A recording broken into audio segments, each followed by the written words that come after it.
Glory to Jesus. Hallelujah.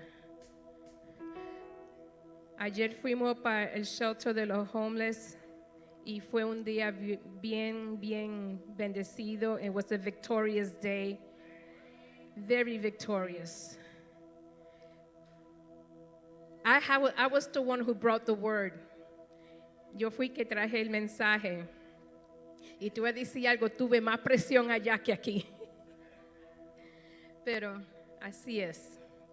Gracias que Dios me dio la palabra para traerle a ellos.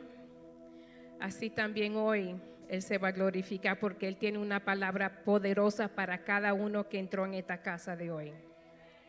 Vamos a leer en el libro de Joel, chapter 3, verse 16.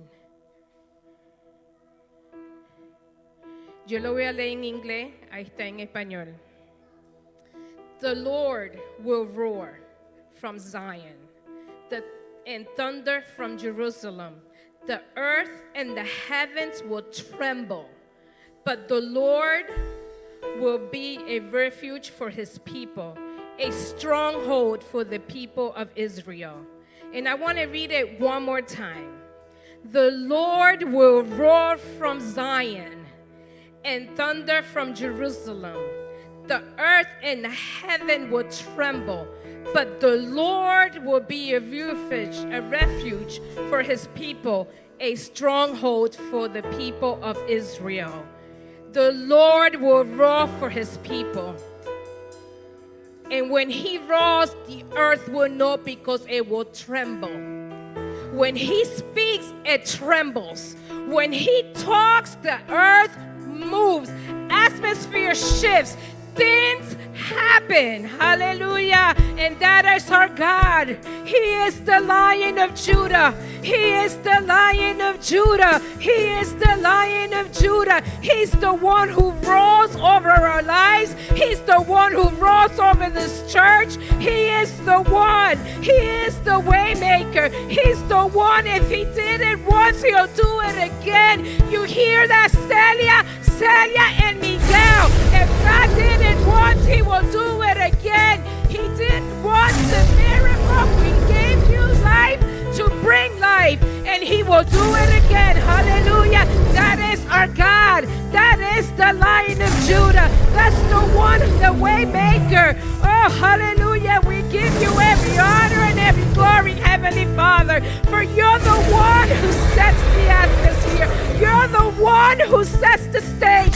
You are the one, Heavenly Father, who breaks the chains. Oh, Heavenly Jesus, you're the one who removes any stronghold that doesn't belong to you, Heavenly Father. And this is your house. This is your church, Heavenly Father. This is the time, Heavenly Father, that you have brought the revival in our hearts. You have brought revival in us, Heavenly Father. And we ask you, Jesus, to keep bringing that revival, Heavenly Father. Lift up those men. Lift up the men in this church to take, Heavenly Father, the leadership that you have called them to, Heavenly Jesus. Oh, Heavenly Father, we give you every honor and every glory, for you are the one, Heavenly Jesus, who made it all possible. You are the one, Heavenly Father, who still does miracles. You are the one, Heavenly Father, who still heals. You are the one, Heavenly Father, who still listens to our cry. And we ask you, Heavenly Jesus, that in this day, let it be a prophetic word, Heavenly Father. Let it be a prophetic word coming from the heavens.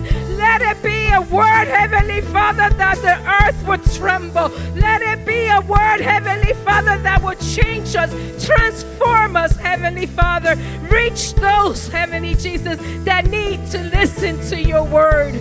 Oh, Heavenly Father, I declare this in this day, and I decree, Heavenly Father, that your word will transform, that your word will change, that your word will change strongholds, that your word, Heavenly Father, will bring a healing peace in everyone who stepped into this house. I decree that today in Jesus' name. In Jesus' name, let it be so. Oh, hallelujah. Thank you, Heavenly Father. In Jesus' name, amen and amen. Vamos a darle un fuerte aplauso a nuestro Dios que está vivo. Vamos, iglesia, dale un fuerte aplauso a nuestro Dios que está vivo. ¿Cuántos creen que Dios les habla Dios le puede hablar a través de una palabra en esta tarde? Amén. Le puse por título a este mensaje lugar de encuentro. Diga conmigo, lugar de encuentro. Y vamos rápido a la palabra. Vamos a Levítico capítulo 6 verso 8. Quiero que lea conmigo esta historia. Levítico capítulo 6 verso 8 dice así: habló aún Jehová a Moisés diciendo: manda a Aarón y a sus hijos y diles: esta es la ley del holocausto. El holocausto estará sobre el fuego encendido sobre el altar toda la noche hasta la mañana, y el fuego del altar arderá en él. Y el sacerdote se pondrá su vestidura de lino y vestirá calzoncillos de lino sobre su cuerpo. Y cuando el fuego hubiere consumido el holocausto, apartará él las cenizas de sobre el altar y las pondrá junto al altar. Después se quitará sus vestiduras y se pondrá otra ropa, y sacará las cenizas afuera del campamento a un lugar limpio. Y el fuego encendido sobre el altar no se apagará, sino que el sacerdote pondrá en él leña cada mañana y acomodará el holocausto sobre él y quemará sobre él la grosura de los sacrificios de paz. El fuego arderá, diga conmigo, arderá continuamente en el altar y no se apagará.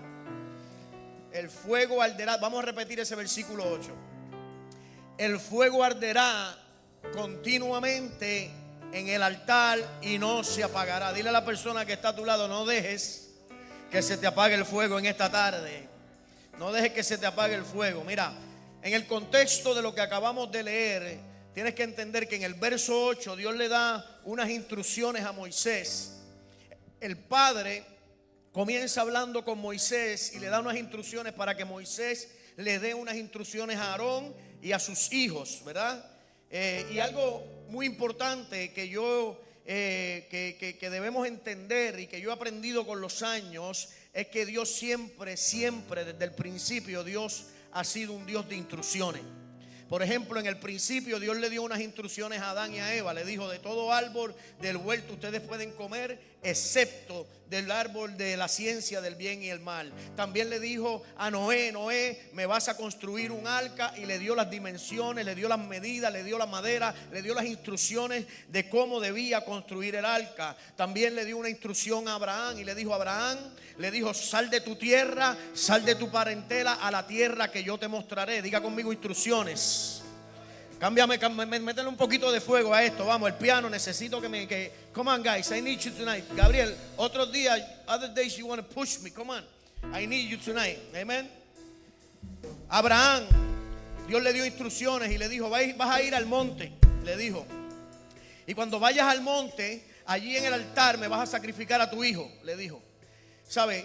Dios siempre ha sido un Dios de instrucciones. A Moisés ahora lo vemos aquí, Dios dándole instrucciones de cómo va a las leyes del holocausto. Y le dice a Moisés: Moisés, estas instrucciones que yo te estoy dando, tú se las vas a dar a Aarón y Aarón se las va a dar a sus hijos. Y estas van a ser las instrucciones del holocausto. Lo primero que nosotros tenemos que entender en esta tarde es la importancia de un altar. Diga conmigo: la importancia de un altar. Ahora, ¿qué es el altar? Pregúntame qué. El altar es un lugar de encuentro. ¿Sabe? Cuando hablamos de altar, estamos hablando de un lugar de encuentro. Estamos hablando de un lugar que Dios, el altar es símbolo de relación entre el hombre y Dios. ¿Alguien está aquí conmigo? Aleluya. Bueno, pues el pianista quiere que yo predique pasivo y vamos a predicar pasivo. Entonces el altar es símbolo de relación. Oye, cuando quiero predicar pasivo, me amarran, me empujan a predicar duro. Y cuando quiero predicar con fire, me amarran. ¿Cómo hacemos esto? ¿Cómo lo hacemos? Ayúdeme a orar ahí por eso. Alguien que interceda. El altar es símbolo de relación entre el hombre y Dios. Es el lugar que el Padre estableció, óigame bien, para tener un encuentro. Diga conmigo, encuentro. El altar es un lugar de encuentro, un lugar que el Padre estableció para tener un encuentro con los hombres. El altar es bien importante entenderlo, amén. Cuando el pueblo de Israel se alejaba de Dios, cometía infracciones, cometía falta, cometía pecado, le daba la espalda a Dios. Dios estableció un lugar donde ellos podían venir a traer ofrenda, donde ellos podían venir a traer un holocausto y tener un encuentro con Dios. Y ese lugar se llamaba altar. Diga conmigo, altar. ¿Sabe? El altar es un lugar de encuentro. Entonces, en el altar, diga conmigo, en el altar nos vamos a encontrar con Él. A través de toda la historia, Dios siempre ha establecido un lugar de encuentro. ¿Sabe? Cuando Moisés, antes de Moisés ser encomendado a ir a Egipto, Dios tuvo un encuentro con Moisés en un lugar llamado la zarza ardiente. Y ese lugar se volvió un lugar de encuentro, donde Dios tuvo un encuentro con Moisés y Moisés tuvo un encuentro con Dios. Póngale el micrófono, por favor, que veo gente haciendo cara. ¿Sabe? El altar es un lugar de encuentro. El altar es un lugar donde el Señor quiere encontrarse contigo. No solamente eso, después de que Dios saca al pueblo de Israel de Egipto y lo lleva al desierto, entonces el altar se mueve al monte Sinaí. En el monte Sinaí dice la Biblia que cuando allí ese era el lugar donde Dios se encontraba con Moisés. Y cuando Moisés subía al altar que estaba establecido en el monte Sinaí, dice que la gloria que había en aquel lugar era tan poderosa que cuando Moisés bajaba del monte tenía que cubrir su rostro, porque su rostro reflejaba la gloria de Dios en su cara. Tú sabes que el hombre y la mujer que ha tenido un encuentro genuino con Dios siempre va a reflejar la gloria de Dios. Alguien tiene que entender lo que yo estoy diciendo. El hombre y la mujer que tiene el altar construido, el hombre y la mujer que tiene relación con el Padre, cuando otros lo ven, van a ver la gloria de Dios reflejada en él. El altar es un lugar donde cuando tú entras, tú te estás encontrando con esa gloria, y el que se encuentra con esa gloria no puede salir de ese lugar igual. Diga conmigo, amén. Entonces Dios en el Sinaí se le revela a Moisés, y la gloria era tan poderosa que Moisés bajaba tapándose la cara.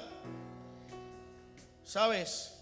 Todo el que tiene un encuentro con Dios siempre va a reflejar esa gloria. Una de las cosas que tú puedes ver en una persona que vive una vida completamente alejada de Dios es que su rostro revela, su rostro refleja la vida que está viviendo. Pero cuando tú ves a un hombre, una mujer que está cerca de Dios, su rostro refleja la vida que está viviendo. ¿Alguien está aquí? Entonces es algo que se refleja en la mirada, es algo que se refleja en el semblante. Yo no sé si a ti te ha pasado, pero cuando tú te metes con Dios, hay gente que te va a mirar y te va a decir: yo no sé, yo noto algo diferente en ti. Yo no sé, como que tú estás brillando hoy, como que tienes un brillo diferente. Claro, porque viniste de un lugar de gloria, viniste de un lugar de encuentro. Y cuando tú estás en un lugar de gloria, esa gloria se refleja en ti. Aleluya. Luego de que el altar estuviera en el Sinaí, Dios le dice a Moisés: Moisés, vamos a hacer algo. Me quiero acercar un poquito más al pueblo, le dijo. Y le dio instrucciones. Diga conmigo, instrucciones. ¿Sabes que? Vuelvo y repito, Dios es un Dios de instrucciones. Dios no opera a lo loco, ¿sabes? Dios no es un Dios que cuando tú tomas una decisión, la tomaste tú por tu cuenta y tú quieres que después Dios se acomode a tu decisión. No, cada vez que tú vas a tomar una decisión, tú tienes que consultar, tú tienes que ir a ese lugar de encuentro, porque en ese lugar de encuentro tú vas a recibir instrucciones. Dios no va a querer que tú te muevas a lo loco para después comenzar tú a decirle: Señor, mira lo que yo hice, bendice lo que yo hice. No, Dios es un Dios de instrucciones. Dios quiere que cada paso que tú vayas a dar te muevas bajo las instrucciones de Él. ¿Sabes qué? Entonces Dios le dice a Moisés: Moisés, vamos a hacer algo. Ahora quiero estar más cerca del pueblo. Y le dice: hazme un tabernáculo. Y en el tabernáculo allí también va a haber un altar. Y en aquel altar también va a haber gloria. Diga conmigo, gloria. En todos los altares de Dios, Dios siempre manifiesta su gloria. Oiga esto. Entonces, cuando Moisés crea el tabernáculo, allí también en aquel altar la gloria del Señor descendía. Pero llegó un momento más adelante en la historia donde David se le mete un deseo, a Dios le pone un deseo en el corazón a David, un deseo, una idea que Dios impregnó en el corazón de David. Y la idea fue que David dijo, ¿cómo es posible que yo, siendo un rey, yo viva en un palacio tan glorioso y a Dios lo tengamos en un templo, en una tienda, en un tabernáculo? No, vamos a construirle un templo a Dios. Y dice que David, cuando decidió construir el templo de Jehová, la gloria, ¿sabe? Lo glorioso que David quería hacer aquel templo, lo grande que David quería hacer aquel templo, tuvieron que transcurrir años, porque David estaba buscando los mejores materiales para construirle un templo a Dios. Y cuando ya David estaba viejo, que David muere y el reinado pasa a las manos de su hijo Salomón, Salomón continúa el legado de su padre David. El templo todavía no había sido construido, pero Salomón, como era un hombre sabio y era un hombre que conocía a Jehová, porque él mismo fue el que dijo que el principio de la sabiduría es el temor a Jehová, Salomón dijo, ¿sabes qué? Voy a continuar el legado de David mi padre. Y Salomón construye el templo. Y el día que Salomón construye el templo, el día de la inauguración, dice que todavía los sacerdotes no habían entrado al templo. Y Salomón comenzó a hacer una oración para dedicar el templo. Y cuando Salomón estaba orando, la gloria del Señor cayó en aquel lugar de tal manera que los sacerdotes no pudieron entrar y no podían ministrar. Oye, tú tienes que entender el poder que hay en el altar. El altar es un lugar de encuentro y en el altar se derrama gloria. Y cuando Salomón comenzó a orar, la gloria volvió a descender en aquel lugar. Y los hombres que estaban llamados a ministrar en ese día no pudieron entrar, porque la gloria de Jehová llenó todo el templo. La gloria lo llenó todo. La gloria lo llenó todo. ¿Sabes el poder que hay en el altar? ¿Sabes el poder que puede haber en el altar? ¿Sabes la gloria que se puede derramar en un altar? Y tú dirás, pastor, ¿qué tiene que ver todo esto con lo que tú me quieres decir? Ya mismo vamos a entender, porque hay algo poderoso, hay un misterio que tiene que ver contigo en esta tarde. Hay un misterio que tiene que ver con cada uno de ustedes cuando se habla del altar. Hay un misterio que tiene que ver con tu vida. Hay una gloria que tiene que ver contigo en esta tarde. Y cuando yo desate esto, tu manera de pensar va a cambiar, porque el altar ya no está aquí. El altar ahora está en otro lugar, y ya mismo yo te voy a soltar eso. Diga conmigo, el altar. Ahora diga conmigo, en el altar hay gloria. Aleluya. Luego la Biblia dice, ¿verdad?, que con el tiempo el altar que David construyó, que se le conocía el tabernáculo, se le conocía como el tabernáculo de David. Estaba el tabernáculo de Moisés y estaba el tabernáculo de David. Y la Biblia dice que en el tabernáculo de Moisés hubo gloria, pero en el tabernáculo de David, o en el templo que David construyó, la gloria fue mayor. Óigame bien, dice la Biblia que en el tabernáculo de David la alabanza era extravagante. La alabanza era extravagante. David entendía que para tener un altar, en el altar tiene que haber alabanza. Diga conmigo, alabanza. ¿Sabes? David entendía el poder que la alabanza provoca. David decía, en el tabernáculo que yo construí tiene que haber continua alabanza. Y la alabanza va a ser una alabanza extravagante. David era un tipo que escribía desde el corazón las mejores alabanzas. Y escribía canciones que, cuando tú entiendes el contexto histórico, los que cantaban, los que adoraban, los que cantaban esas alabanzas en el tabernáculo de David, lo hacían con todo tipo de instrumentos. Oír una alabanza en el tabernáculo de David era como oír un pedazo del cielo, oír los ángeles cantar. Óigame bien. Y en ese altar había una alabanza extravagante. Una alabanza extravagante es una alabanza que no le importa el que está al lado. Cuando alguien alaba extravagantemente, no le importa la persona, no le va a importar mucho el que está al lado de él. El que alaba extravagantemente lo hace sin prejuicios. El que alaba extravagantemente lo hace sin avergonzarse. El que alaba extravagantemente lo hace porque él sabe y tiene claro lo que está haciendo y sabe que su alabanza está provocando algo.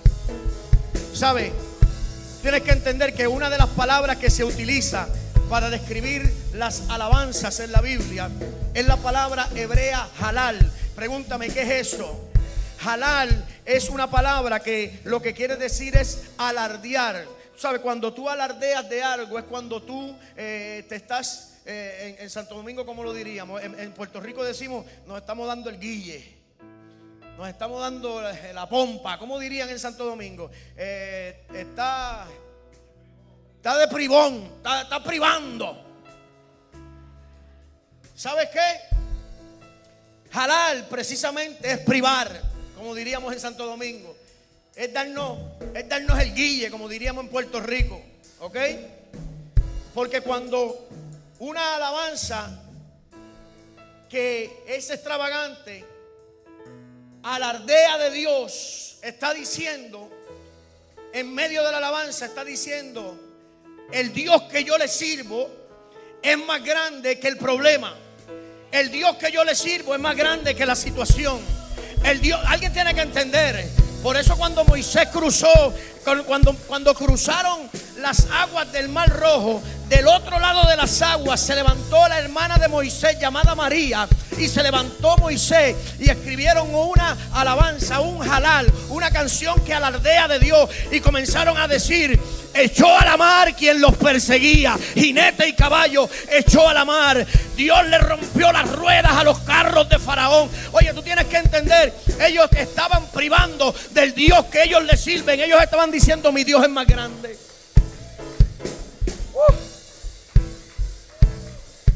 Y cuando tú privas de Dios, ¿tú sabes qué es lo que puede pasar? Que Dios muestre su poder. Cuando tú alardeas de Él, lo único que puede pasar es que Dios diga: está hablando del poder que yo tengo, pues déjame mostrar mi gloria para que vean. Alguien tiene que entender. Y en el tabernáculo de David había gloria. Diga conmigo, había gloria. Pero ¿sabes qué pasó? Pregúntame qué. Que con los años vino una invasión a Jerusalén y el templo fue destruido. Aquel templo que costó tanto, aquel templo en el cual se invirtió tanto dinero, en el cual se mandó a buscar el oro de Saba, los cedros del Líbano para construir aquel templo. Ahora el templo quedó destruido. Y cuando el templo quedó destruido, el corazón del pueblo quedó destruido. Pero de repente se levanta un profeta llamado Ageo. Y Ageo comienza a decir: ¿cuántos recuerdan el templo de Salomón y el tabernáculo de David? ¿Cuántos vieron la gloria que hubo en el templo allá en el tabernáculo de David? Y el pueblo, algunos estaban todavía vivos y decían: sí, yo recuerdo la gloria. Yo recuerdo la gloria de aquel templo. Y aquel profeta Ageo se atrevió a declarar algo que le confrontó el corazón a esta gente que estaban decaídos. Él dijo: tranquilo, porque la gloria postrera de esta casa será mayor que la primera. Alguien tiene que entender, porque la gloria de Dios no se detiene. La gloria de Dios siempre va en aumento. No importa dónde esté el altar, la gloria, cada vez que se muda de altar, la gloria siempre va creciendo, siempre va aumentando. Y el profeta dijo: la gloria postrera, porque en los tiempos de Esdras y de Nehemías comenzaron a reconstruir el templo. Y cuando estaban reconstruyendo el templo, los que estaban vivos cuando el templo de David, los que vieron el templo antes de ser destruido, miraban el nuevo templo que se estaba construyendo y veían que no tenía la misma calidad estructural del templo que David había hecho. Y estaban entristecidos. Y se levanta un profeta llamado Ageo y dijo: tranquilo, la gloria postrera de esta casa será mayor que la primera. La gloria, dile al que está a tu lado: hay una gloria mayor. Hay una gloria mayor. Si algo que yo he aprendido con los años es que cuando la gloria de Dios cae, rompe los protocolos. Cuando la gloria de Dios cae, ¿sabes? Cuando Salomón comenzó a orar, óigame bien, cuando Salomón dedicó el templo, los sacerdotes estaban preparados para hacer un trabajo, pero cuando él comenzó a dedicar el templo, la gloria cayó de tal manera que los sacerdotes no pudieron hacer su trabajo. Porque si hay algo que tenemos que entender es que cuando su gloria se muestra, los protocolos se van por la ventana. Cuando su gloria aparece, el programa lo soltamos y dejamos que Él se mueva con libertad. Cuando su gloria aparece, olvídate del orden del programa, olvídate de todo. Su gloria está en la casa, y si su gloria está en la casa, yo voy a dejar que Él haga como Él quiera. ¿Alguien está aquí conmigo? Entonces es importante entender eso. Con el tiempo, el templo que Salomón construyó quedó destruido. Y se levantó ese profeta Ageo declarando: la gloria postrera será mayor que la primera. Después de todo, Dios dijo, después de que el primer templo fue destruido, después de que se volvió a levantar el templo de Esdras y Nehemías, después de todos esos templos, llegó el punto donde Dios mismo dijo: ¿sabes qué? Yo no vuelvo a habitar. Diga conmigo: Él no habita en templo construido de manos de hombres. Él dijo: no vuelvo a habitar en un templo construido por manos de hombre. ¿Qué quiere decir esto? Que ya Dios no quiere meterse en el templo. ¿Qué quiere decir esto? Que ahora el lugar de encuentro no existe, el altar no existe, que ya no hay altares. Si Dios dijo que no vuelve a habitar en un templo construido con manos de hombre, ¿qué quiere decir esto? Que Dios no está aquí hoy. Tienes que entender algo. Cuando Dios estaba diciendo que Él no quería vivir, Él no iba a vivir más, a habitar más un templo, una casa hecha de manos de hombre. Esto quiere decir que ya Dios no quiere altares de piedra o de cemento. Entonces la pregunta sería: ¿dónde está el altar? ¿Dónde está el lugar de encuentro ahora? Porque el altar siempre había estado dentro del templo, pero ¿dónde está el altar y dónde está ese lugar de encuentro ahora? Ahora el altar está en un templo nuevo. Está en un templo nuevo. Y ese templo se llama la iglesia. Ese templo eres tú. Ese templo eres tú. Ese templo somos nosotros. Porque la Biblia dice que nuestro cuerpo, óigame bien, es templo del Espíritu Santo. Quiere decir que ahora el lugar de encuentro ya no se encuentra en un lugar construido por las manos de un hombre, sino que ahora el altar, el verdadero altar, se encuentra aquí dentro de nosotros. Por eso cuando yo llegué hoy por esa puerta, llegó el templo al templo. Alguien tiene que entender lo que yo estoy diciendo. Cuando tú llegaste por esa puerta, llegó el templo al templo. Alguien sabe, ya el templo ya no es un edificio. Ya la gente todavía tiene la mentalidad de que los milagros solo ocurren aquí, pero verdaderamente el templo eres tú. Ya el templo no es un edificio. Ahora este templo camina, ahora este templo ve, ahora este templo habla, ahora este templo escucha. Alguien tiene que entender. Y el altar está aquí, el altar, el lugar de encuentro está aquí dentro de mí. Ahora yo no tengo que llegar a este lugar para tener un encuentro con Él. Yo puedo estar en el carro y ahí en el carro yo tener un encuentro con el Eterno. Yo puedo estar en mi habitación y allí en mi habitación. Yo puedo estar en el trabajo y allí en mi trabajo. Tienes que entender lo que yo estoy diciendo. El templo, diga conmigo, el templo. Dígalo con autoridad, diga conmigo, el templo soy yo. La Biblia dice que tú y yo somos templos del Espíritu Santo, que nuestro cuerpo es el templo del Espíritu Santo. Ya Él no habita en edificios de madera o de cemento. Ahora Él habita dentro de ti. Ay, dale gloria a Dios por eso. Yo no sé si tú lo sabías. Pero desde el momento que tú abriste las puertas de tu corazón para decirle: ven y entra en mi vida, créeme que Él entró y Él habita. Él está ahí. Por eso es que nunca más has podido ser el mismo. Por eso es que aunque des pasos hacia atrás, no vas a poder ser el mismo. Una vez tú abriste las puertas de tu corazón, Él sigue habitando, Él sigue estando ahí. Alguien diga amén a eso. Dile al que está a tu lado: carga gloria por dentro. ¿Sabes cuál era el problema de los religiosos? Pónmelo ahí.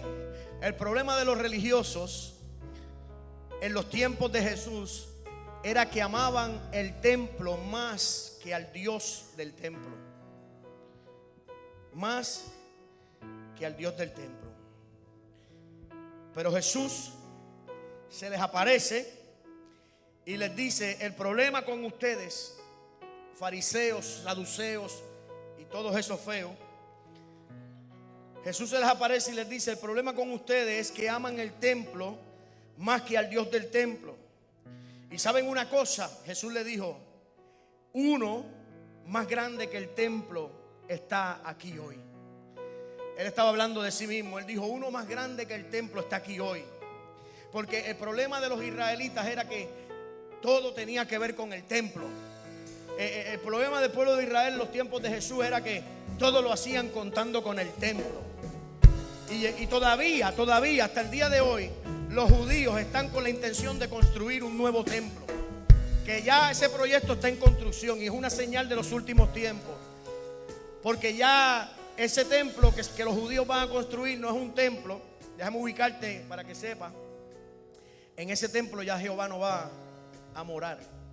Porque Él dijo que ya Él nunca más volvía a morar en templo hecho en manos de hombre. El día que tú veas que se construye el templo, prepárate, porque ese día quien se va a sentar allí es el anticristo. Déjame volver al tema. Te dejo con un nugget. Eso es un nugget.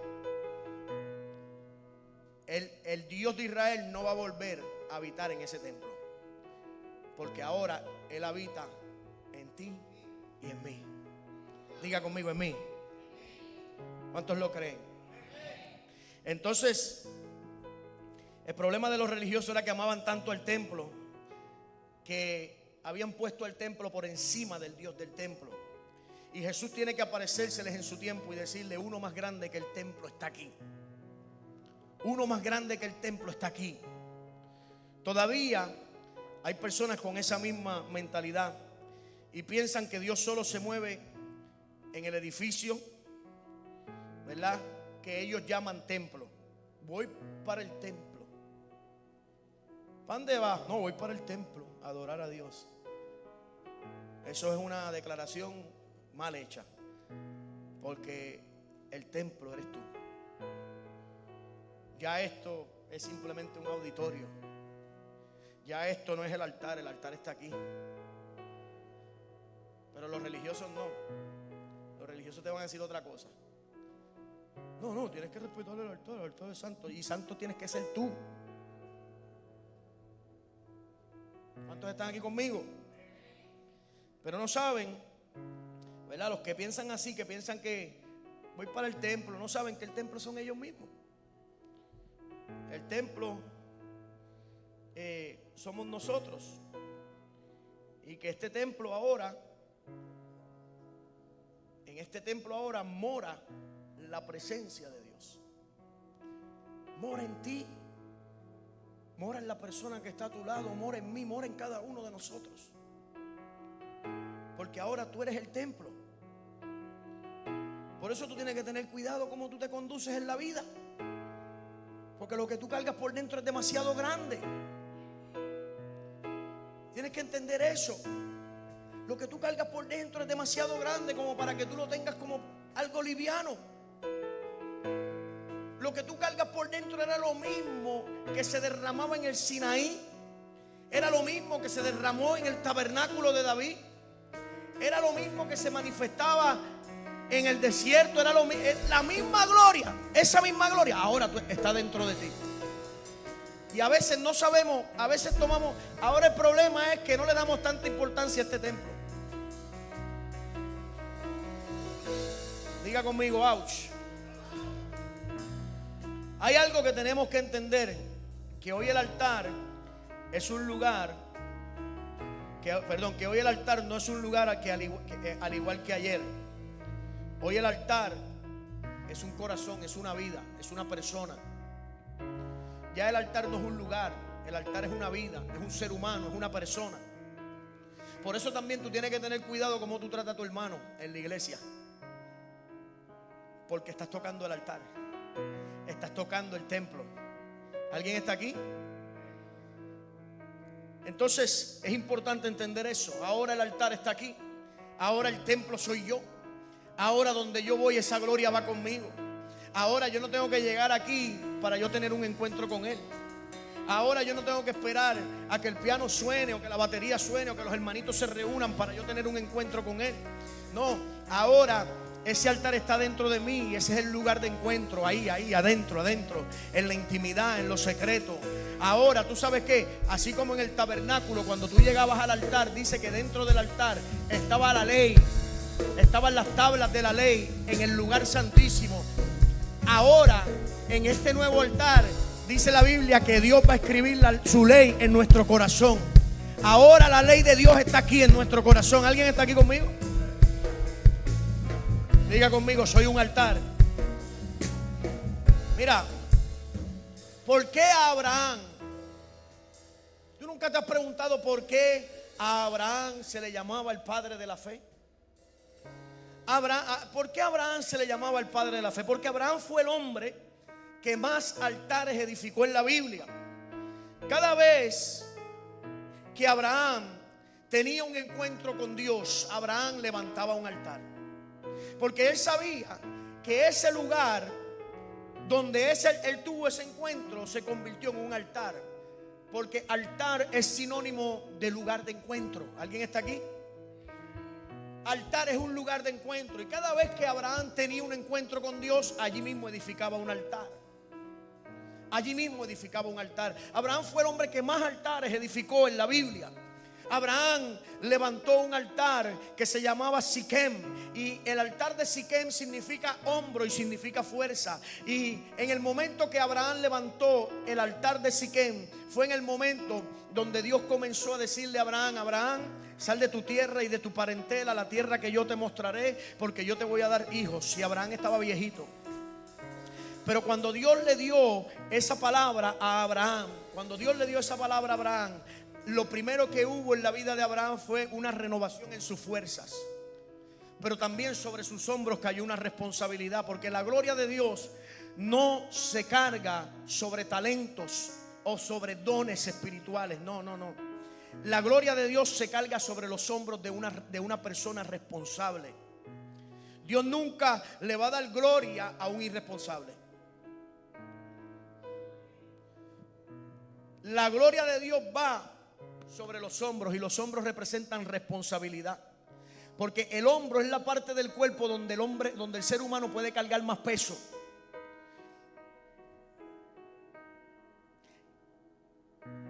En el antiguo pacto, cuando los sacerdotes estaban llamados a cargar el arca del pacto, ¿sabe dónde Dios le dijo que lo cargaran? Sobre su hombro.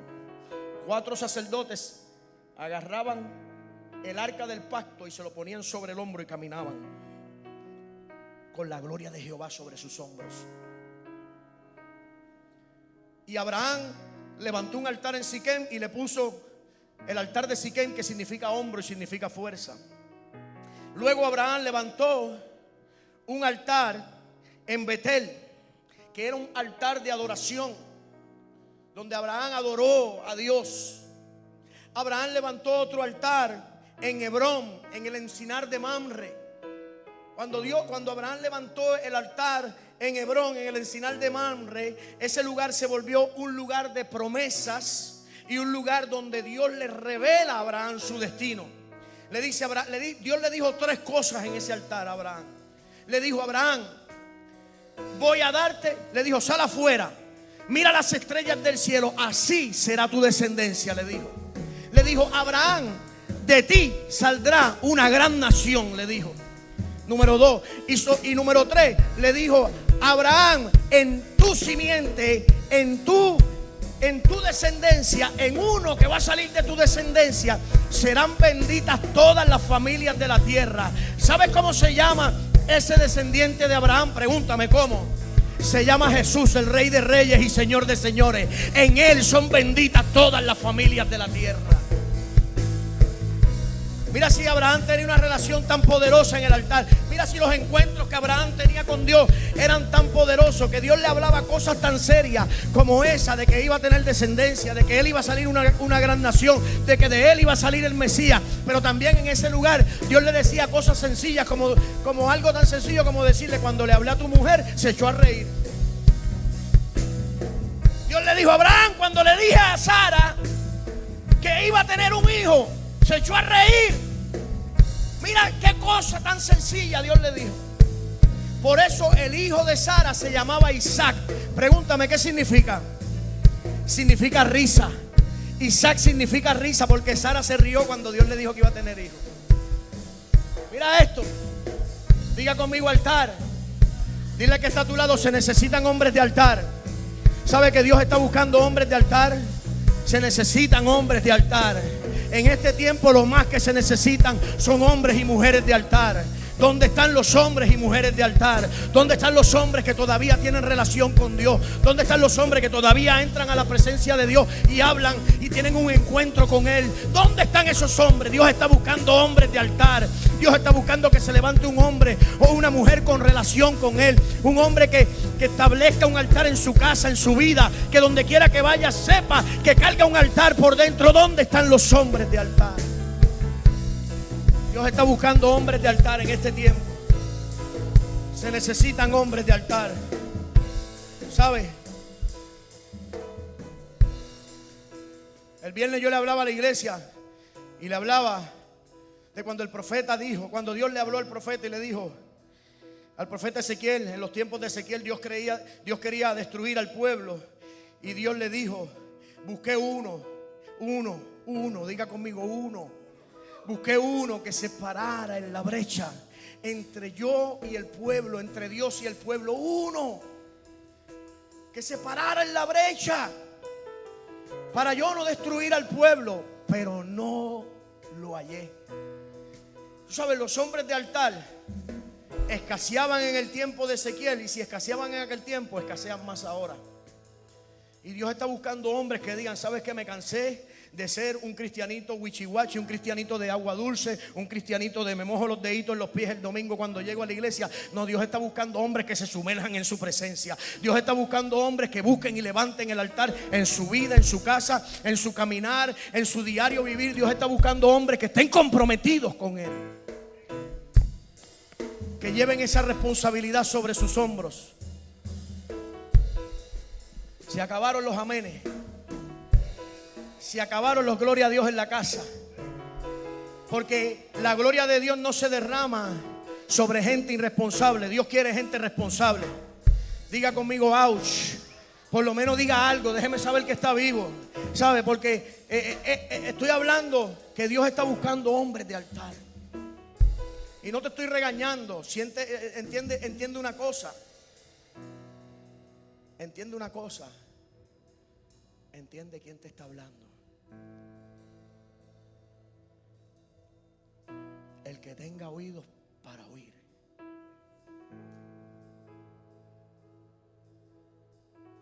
Que oiga lo que el Espíritu habla a la iglesia. Diga conmigo: altar. ¿Sabes que en un altar que está en cualquier condición no puede haber fuego? En un altar que está en cualquier condición no puede haber fuego. Déjame hablarte del profeta Elías. El profeta Elías, en los tiempos del profeta Elías, los altares a Jehová estaban devastados. Se levantó un hombre llamado Elías. Habían 850 profetas de Baal y de Acera, de dioses paganos. Déjame explicarte rapidito quién era Baal. Baal era una estatua de bronce que tenía la boca abierta y era como un reptil y tenía sus manos extendidas así. Y la adoración a Baal, ¿tú sabes cómo era la adoración a Baal? Los que adoraban a Baal le metían leña adentro, encendida dentro de esa estatua de bronce. Y cuando el calor del fuego dentro de la estatua ponía la estatua al rojo vivo, los que adoraban a Baal traían a su hijo primogénito, se los tiraban encima de las manos ardiendo. Sacrificaban a su hijo primogénito en las manos de Baal. Esa era la adoración que había. Hoy en día tú dirás, pero ¿dónde? Hoy en día eso no pasa, pastor. ¿Sabes qué? Eso está pasando. Lo que pasa es que ahora tú no lo estás tirando a freírse en las manos de Baal. El hecho de que tú no lo estés tirando a freírse en las manos de Baal no quiere decir que tú no estás sacrificando los tuyos. ¿Sabes qué? El simple hecho de que en tu casa tú no tienes un altar a Jehová ya es suficiente como para que tú le tires tus hijos al diablo. Porque cuando un hijo crece en una casa donde ve padres que no temen a Dios, ¿qué tú crees que va a pasar con ese hijo mañana? Cuando un hijo crece en una casa donde ve padres que no adoran, que no tienen ninguna relación con Dios, que no le importa pecar al frente de sus hijos, que no le importa fumarse un tabaquito al frente de los hijos, o emborracharse y traer a sus amigos y meterse cocaína frente a sus hijos, que no le importa tener una mujer en cada esquina, que sus hijos crecen viendo eso, los hijos, ¿sabes qué va a pasar? Van a imitar tu conducta y al final se los tiraste en las manos a Baal.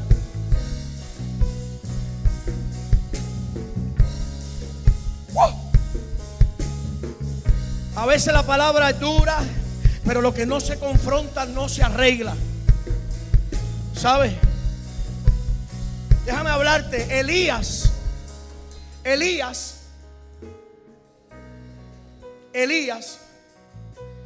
vio el altar de Jehová destruido. Y dice que Elías dijo a los 800 profetas de Baal y de Acera: suban al monte, vamos a clamar al Dios tuyo y yo voy a clamar al mío, a ver cuál es el verdadero. Y dice que subieron los 800 profetas de Baal. Y como ellos eran más, Elías era como yo. Yo soy un poquito agitador. Que me conoce sabe que yo te la voy. Si quiero agitar, te voy a agitar. Y Elías le dijo: denle ustedes, arranquen ustedes adelante. Ustedes son más que yo. Y cuando ellos comenzaron a clamar: Baal, manda el fuego al altar. Empezaron a las 7 de la mañana, a las 6 de la mañana, 7, 8, 9, 10. Llegó el mediodía y nada pasaba. Y Elías sacó lo que hubiera hecho yo, el pastor Ale Rodríguez. Esto hubiera sido yo, lo mismo que hizo Elías. Griten un poquito más duro. A lo mejor está durmiendo. Tienen que gritar duro para que lo levanten, porque el Dios de ustedes parece que está durmiendo. El mío no duerme, pero el de usted está dormido. A lo mejor hubo un accidente en la 95 y viene en un tapón. Dicen que los profetas de Baal se cortaban, tiraban sangre en el altar, se laceraban. Baal, responde. Cuando terminaron de clamar que nada sucedió, me llama la atención porque Elías no fue al altar como hacemos muchos de nosotros, que cuando vamos al lugar de encuentro lo primero que hacemos es pedir. Elías no fue al altar a pedir un milagro. Mira lo que Elías fue a hacer, pónmelo ahí. Primera de Reyes, capítulo 18, verso 30. Mira lo que Elías dice. Dice: entonces dijo Elías a todo el pueblo: acercaos a mí. Y todo el pueblo se le acercó, y él arregló el altar de Jehová que estaba arruinado. Lo primero que Elías hizo no fue pedir un milagro. Lo primero que Elías hizo no fue decir: Señor, no dejes caer mis palabras al suelo. No, Elías lo primero que hizo fue que le dijo a todo el mundo: vengan, acérquense para acá, miren lo que voy a hacer. Voy a darles el ejemplo de cómo se hace esto. El altar primero hay que arreglarlo porque está arruinado. El altar hay que arruinarlo. Dios no va a derramar fuego sobre cualquier altar. Dios no va a derramar fuego sobre un altar arruinado. ¿Alguien está aquí conmigo? ¿Sabías que un altar arruinado es sinónimo de un altar que una vez estuvo arreglado? Un altar arruinado, si dice que el altar estaba arruinado, quiere decir que un día ese altar estuvo arreglado. Un día en ese altar hubo fuego. Un día en ese altar hubo ofrenda. Un día en ese altar hubieron experiencias con Dios. Un día en ese altar hubieron lágrimas. Un día en ese altar hubo ayuno. Un día en ese altar hubo oración. Un día en ese altar hubo quebrantamiento. Un día en ese altar hubo encuentro. Pero ahora, ¿sabes qué había pasado? Pregúntame qué. Que el pueblo había descuidado el altar y el altar estaba arruinado. Y Dios no derrama fuego sobre un altar arruinado. Dios no derrama fuego sobre un altar arruinado. Y como ellos habían descuidado el altar, el fuego del altar se apagó. Pastor, que tú me dices a mí, ¿se puede apagar el fuego del altar si la Biblia dice no apagues el fuego del Espíritu que está en ti? No apaguéis al Espíritu Santo, dice la Biblia. No apagues al Espíritu Santo.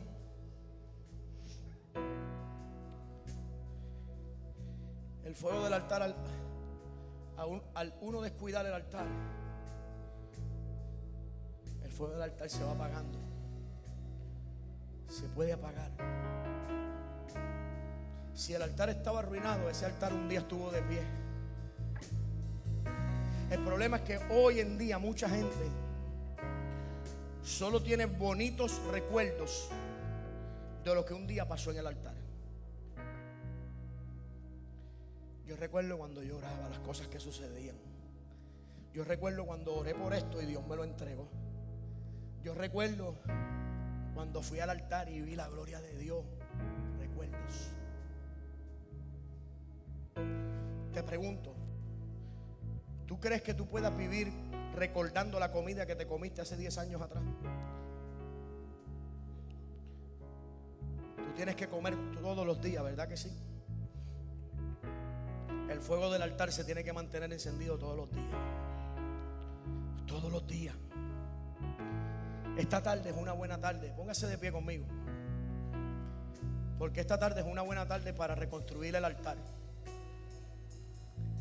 Hoy es una buena tarde para nosotros reconstruir el altar, ¿saben?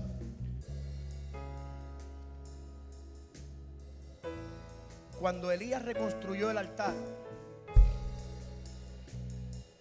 Elías dijo: traigan 12 piedras. Mira qué cosa. Él no dijo traigan 12 bloques. Él no dijo traigan 12 bloques. Él dijo tráiganme 12 piedras. El número 12 tiene un significado, pero no quiero enfocarme tanto en el 12. Te voy a decir rápido para que no te quede con la duda. El número 12 representa el gobierno de Dios, el reino de los cielos. Eran 12 las tribus de Israel, eran 12 apóstoles. Y la razón por la que Elías mandó pedir 12 piedras era porque las 12 tribus de Israel estaban divididas. Y él cogió 12 piedras y las juntó como símbolo de que en el altar no puede haber división. Tiene que haber unidad. Pero mira qué cosa. Escogió 12 piedras, no 12 bloques. Porque los 12 bloques son muy parecidos, tienen una estructura muy parecida. Pero las piedras todas son diferentes. Y la iglesia no se construye con bloques, la iglesia se construye con piedras. Si no me crees, mira la piedra que está al lado tuyo, no es igual a ti, no tiene las mismas medidas que tú. No se parece en nada a ti. Porque Dios no construye iglesia con bloques, con gente que son exactamente iguales, que piensan iguales. No. Dios construye con gente diferente. ¿Sabes que me gusta la palabra universidad? Universidad es una palabra compuesta. Unidos en la diversidad. Y la iglesia de Cristo es universal. Tenemos que estar unidos, aunque somos diversos, aunque seamos diferentes. 12 piedras. Después Elías hizo una zanja en el altar. Allí tiraron el grano. Orden, siempre lo he dicho, orden. El altar, cuando tú reconstruyes el altar en tu vida se comienza a ordenar. Tu casa se comienza a ordenar. Todo en tu vida se comienza a caer en orden. Cuando tú reconstruyes el altar de encuentro con Dios, ese lugar de encuentro con Dios en tu vida, todo en tu vida comienza a caer en línea. Por eso dice la Biblia: busca primeramente el reino de Dios y su justicia, y todas las demás cosas vendrán por añadidura. Porque cuando tú lo buscas a Él primero, todo lo demás cae en su sitio. Pero ¿sabes qué me llamó la atención? Que pidió 12 cántaros de agua. Y dice que trajeron el agua y la echaron en la zanja. Pero lo que la Biblia no menciona fueron los individuos que buscaron el agua. Y buscar el agua en ese tiempo no estaba fácil, porque no había llovido por 3 años y medio. En ese instante de Elías. Quiere decir que para sacar agua había que correr a un pozo, al pozo más cercano, y el agua estaba bien abajo, porque los pozos estaban casi vacíos, y había que descender al pozo, un cántaro de agua, y subir, tirarlo en el altar. Bajar un cántaro de agua, subir, tirarlo en el altar 12 veces. Y la Biblia dice que trajeron 12 cántaros de agua, pero la Biblia no dice que Él los trajo. Eso habla de hombres y mujeres que están tan comprometidos con el altar. Dios está llamando gente a comprometerse. A comprometerse. Se tiraban el agua en el hombro y decían: me voy a comprometer, voy a subir al altar, cuésteme lo que me cueste, cuésteme lo que me cueste, yo estoy comprometido con el altar. La Biblia no menciona a esos hombres, pero fueron importantes para que el altar fuera restaurado. ¿Alguien está aquí conmigo? Si se lo vas a dar, dáselo fuerte. Le voy a pedir a los adoradores que se suban. Finalmente, cuando se restauró el altar, Elías no tuvo que hacer piruetas, no tuvo que hacer marionetas para poder provocar que Dios hiciera algo. Cuando el altar estaba restaurado, ¿sabe lo que hizo Elías? No se tuvo que cortar como los Baales, no tuvo que gritar, no tuvo que tratar de despertar a Dios.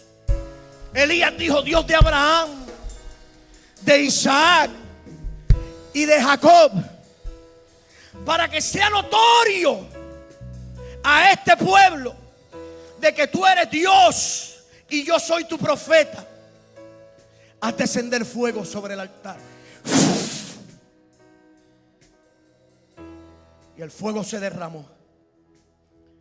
Se derramó el fuego por un altar reconstruido.